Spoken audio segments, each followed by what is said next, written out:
Have you ever noticed how some people never seem to break? They lose their job, go through a breakup, even fall seriously ill, and still they stay calm. They don't panic. They don't collapse, but us, one bad email ruins our whole day. So what's the difference? It's not luck, it's not genetics, it's a skill. And 2,000 years ago, a group of philosophers cracked the code. Today, I'm going to show you how you can build the exact same unshakable mental resilience, no matter what life throws at you. Most people think mental toughness means constant struggle, feeling no pain, or just toughing it out. But that's not what it really is. Real resilience is about managing your emotions before they manage you. The ancient Stoic philosophers knew this. They were true masters of inner strength. Marcus Aurelius ruled Rome through war and plague. Epictetus was born a slave and became one of the greatest teachers in history. Seneca faced exile, betrayal, and threats of death, and stayed calm through it all. These weren't superheroes. They were ordinary people who trained their minds, and the best part, you can use the same techniques starting today. So let's begin. Here's the problem. Your brain is hardwired to break down. Evolution programmed us to overreact to threats, because back in the caveman days, if you didn't freak out at the sound of rustling leaves, you might get eaten. But today, that same wiring makes us panic over texts, traffic, or a rude comment on the internet. Even worse, modern life overwhelms us with distractions. Social media, bad news, endless notifications. It's hard to stay focused. It's hard to stay calm. Most people either go numb, scrolling, binge-watching, complaining, or explode with arguments. Burnout or self-sabotage. Stoicism flips the script instead of trying to control the world. You learn to control your reactions, and that changes everything. 1. The Stoic pause when life hits hard. Most people react instantly. Someone says something rude, anger. You get rejected, shame. Your plan falls apart, panic. But the Stoics taught us to do something incredibly rare. Pause before the emotion takes over, before your thoughts spiral out of control. Pause in that tiny sliver of time. Everything can change. Epictetus famously said, "It's not what happens to you, but how you react to it that matters." That one sentence holds a lifetime's worth of power. You can't control every event, but you can control your response. The Stoic pause is like a mental seat belt. It keeps you from crashing into emotional overdrive. It's not easy. Your ancient brain is wired to react to defend, attack, or escape, but the pause activates your higher self. The moment you stop and observe, you shift from emotional reflex to conscious choice. You become the author of your next move. Let's say your boss criticizes you unfairly, the reflex anger, maybe defensiveness. But the pause lets you zoom out and ask, is this worth my peace? Do I need to react or reflect? That one breath can save hours of regret. Training this pause is like going to the mental gym. It starts small, counting to 3, taking a deep breath. Questioning your first thought over time, it becomes a habit, and once you build that habit, life doesn't get easier, you get stronger. The Stoic pause is not silence, it's strength under control. It's choosing to stay grounded when the storm hits. And in a world addicted to reaction, it's one of the most powerful things you can ever master. 2. Control. What you can release, what you can't. If Stoicism had a mantra, this would be, focus only on what's in your control. Let go of the rest.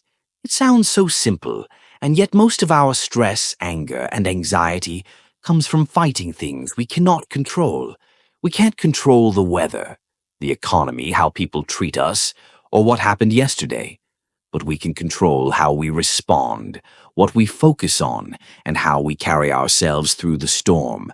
Epictetus called this the dichotomy of control. It's like a mental filter before you worry. Act or react, ask, is this up to me? If the answer is no, let it go. If yes, take full ownership. This mindset is powerful because it frees you when you stop obsessing over outcomes and focus on effort. You gain clarity. You stop being emotionally yanked around by the world and start standing like a rock within it. Think of Marcus Aurelius. He ruled during wars and plagues. Surrounded by betrayal, did he control any of it? Number, but he mastered his response to it. That's where his peace came from. Not from ease, but from internal focus. So when you're anxious about the future, heartbroken over the past, or frustrated by someone's behavior, pause and filter. Can I control this, if not release it? That's not giving up, that's taking your power back. Third, premeditatio miorum, expect the worst. It may sound depressing, but one of the Stoics' most powerful mental practices was to imagine the worst-case scenario on purpose. This wasn't about being negative. It was about being prepared. The practice is called premeditatio malorum, or premeditation of evils. Every morning, Stoics like Seneca would imagine, what could go wrong that day? Losing money? Facing insult? Even death? Why? Because by rehearsing the worst in their minds, they removed its power over them. Today we're told to stay positive, to manifest good things, but the Stoics flipped, that they believed that by facing your fears mentally, you build emotional immunity when the worst does happen. You're not shocked, you're steady, you're ready. Think about how much anxiety comes from surprise. A breakup. You didn't see coming a bill. You weren't ready for a sudden illness, but if you had mentally prepared, this could happen. And if it does, I will endure. You wouldn't be crushed. You'd be calm. This doesn't mean expecting doom at every turn. It means training your mind to respond, not collapse. It's like a fire drill for the soul, and just like a firefighter doesn't want a fire, they're simply ready for it. This kind of preparation doesn't make life darker. It makes you brighter in the dark. So ask yourself, what am I afraid of losing? Face it now in thought, so that if it ever comes, you're not a victim. You're a Stoic for amore. Fati, love your fate. The Stoics didn't just accept hardship. They learned to love it. Not in a masochistic way, but in a deeply empowering one. They called it amor fati, love of fate. Whatever happens, embrace it as necessary for your growth. Life won't always go your way. You'll be hurt, disappointed, set back. But Stoicism teaches us, what if this is exactly what you needed? What if this pain is the raw material for your next transformation? When Marcus Aurelius faced betrayal, he didn't curse it. He used it to sharpen his judgment. When Epictetus lived as a crippled slave, he didn't complain. He built strength from limitation. They didn't just tolerate their fate, they used it. Omar. Fati means welcoming everything life throws at you because it's fuel for the fire, that rejection, redirection, that loss, a lesson, that failure, a forge. Most people suffer twice, once from the event and again from the resistance to it. But when you say this too is part of the plan, the suffering transforms into purpose. It's not about liking pain, it's about recognizing its role in shaping you like a sculptor. Chiseling marble, life carves your rough edges through adversity. So instead of asking why, me ask, what is this here to teach me? That shift can turn any obstacle into a stepping stone. 5 view from above, zoom out in the middle of a stressful moment. It feels like your whole world is falling apart. But the Stoics had a remedy for that too. Zoom out, they called it, the view from above. Imagine looking at your life not from your eyes, but from the sky. Marcus Aurelius often reminded himself how small his problems were in the vastness of time and space, he wrote. Soon you will have forgotten all things. Soon all things will have forgotten you. That may sound harsh, but it's incredibly liberating. Think about it. That email you're stressing over, that argument, that missed opportunity in a year, will it matter in a decade from the moon? Could you even see it zooming out? Doesn't dismiss your pain, it puts it in perspective. It reminds you you are a tiny part of a vast, ever-changing universe. And the drama that consumes you now is just a blink in cosmic time. This isn't about detachment. It's about clarity. It's about seeing your problems as they really are, fleeting, manageable, and often smaller than you think. Try this. The next time you're overwhelmed, close your eyes, picture yourself from space. Imagine the Earth, the stars, the silent spinning of galaxies, and then ask, is this really worth my peace?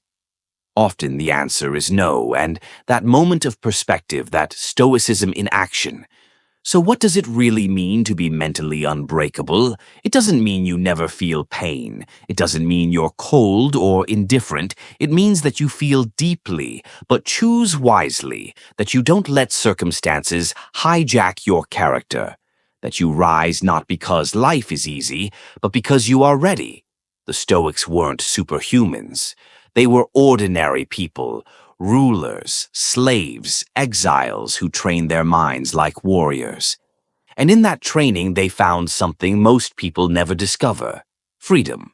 Not from life's chaos, but from being controlled by it. So here's what you carry forward. 1. Pause before reacting. Your first thought isn't always your best thought. 2. Control. What's yours? Effort, focus, integrity. Let go of the rest. 3. Expect adversity, and you'll never be caught off guard. 4. Love your fate. Even the hard parts are shaping you. 5. Zoom out. Your problems shrink when you gain perspective. These aren't just techniques. They're tools for inner peace, tools for living with strength, no matter what the world throws at you. And remember, mental resilience isn't something you have. It's something you build. One decision, one pause, one breath at a time. So the next time life shakes, you don't ask why. Me ask what would a Stoic do, then be that person. If this helped you, hit that subscribe button. One click, and you'll never the next one.